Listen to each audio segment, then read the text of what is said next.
Hi YouTube, a few days late. This is my July empties, the things that I used up in July in my carrier bag there. Looks a bit more interesting than the bare table. To be honest, I didn't use up an awful lot and none of it's very interesting.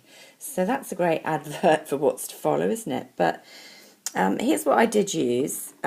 This is a huge bottle of shampoo by Palmer's coconut oil formula that somebody recommended. It's quite reasonably priced and you just buy it in ordinary chemists over here.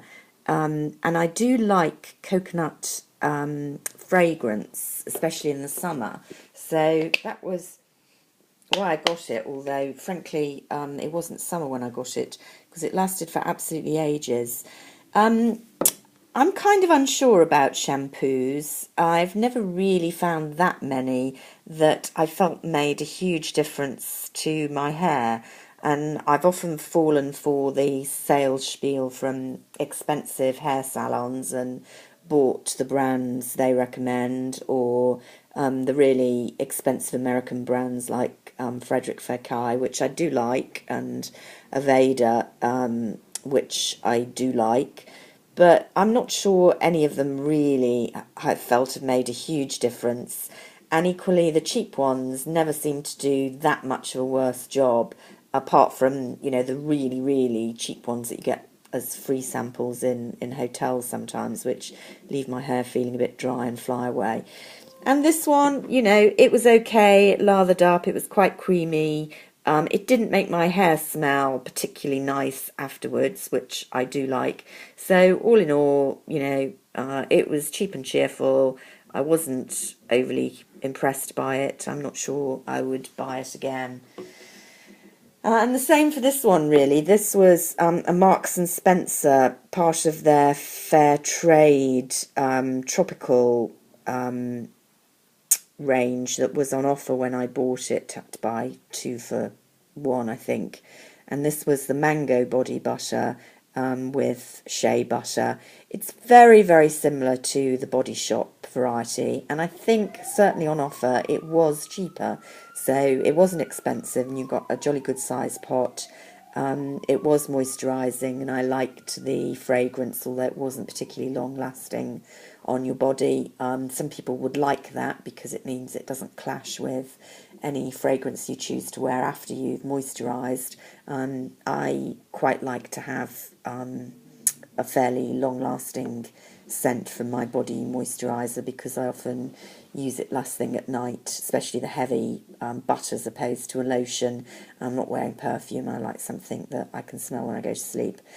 But enough of my personal circumstances. This was okay. It did the job. It did separate a little bit towards the end. The oil, the fragranced oil, was it's showing separately from the cream, which wasn't brilliant. But it may be partly because I'd had it quite a long time, and it was bought as part of a special offer, so I suspect it had been around for a bit, although the expiry date is well into next year, so shouldn't have done that, but it was okay. Certainly for the price it was quite good value, but I wouldn't rush to buy it again. Certainly wouldn't rush to buy this. This was a Superdrug mini, really, although it's not terribly tiny, shea butter coconut body lotion that I bought when I was staying away as an emergency, and I really, really didn't like it. It was one of those quite greasy lotions that doesn't sink into the skin. It kind of leaves a film on the skin, which is neither very nice for your clothes nor very comfortable, and it doesn't really feel very moisturising, so I would not recommend that. It was, of course, very cheap, so you might say, what can you expect? But then other firms can do cheap things and they're nice. This, for example, is from Bath and Body Works in the United States, their aromatherapy range. This was orange and ginger, supposed to give you energy, and they do a whole range of body wash and lotion and sprays, I think. Really, really nice. I like orange and ginger. Quite a strong scent. Tiny bottle, lasted me quite a long while, so it gave good bubbles in the bath. And yeah, liked it. that. I think I've got some more of those already. This is just the packet to show you, not very interesting, from Lush. And this was their foot scrub, which comes in the shape of a tiny little green foot. And you break it off and it kind of semi-dissolves in water into quite a brisk, rough scrub for your feet. And it had a kind of citrusy fragrance despite being a very lurid green and making the bath water quite lurid green.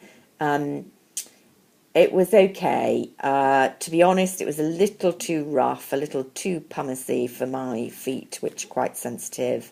And so I would prefer a scrub with a bit more kind of cream in it. It was very gritty. But and also it's quite messy to use after the first time because you don't want to use the whole foot at once. But if you just use the foot to scrub without breaking any off, you'd mess up the whole thing because the water would get to it. So you kind of have to break bits off and use it, which is a bit awkward, really. So wouldn't go for that again. I've been testing for Marks and Spencer's a new range. I don't know what they're going to call it, so I can't really tell you about that. So it's not much use, is it? And I used up a perfume sample from Prada, quite a generous sized little bottle that I got of the infusion of iris. I love iris fragrances, and Prada ones are very, very distinctive.